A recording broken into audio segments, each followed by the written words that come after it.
Hello, good day. My name is Maricel Yumang. I'm from Santo Tomas, Batangas, Philippines.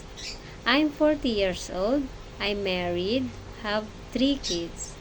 I worked before in Manila for more than 4 years and I serve 5 family members, and my duties and responsibilities was cooking, cleaning the house, ironing, washing the clothes, taking care of the baby and children.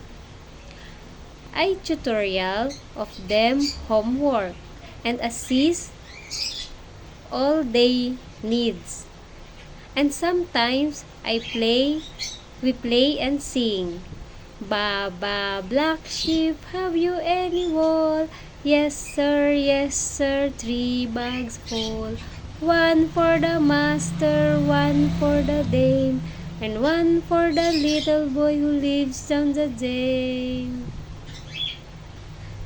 Madam and sir, if you choose me, I do promise very best. I follow the rules, duties, and responsibilities. I treat your family as my own family too. Thank you very much and God bless.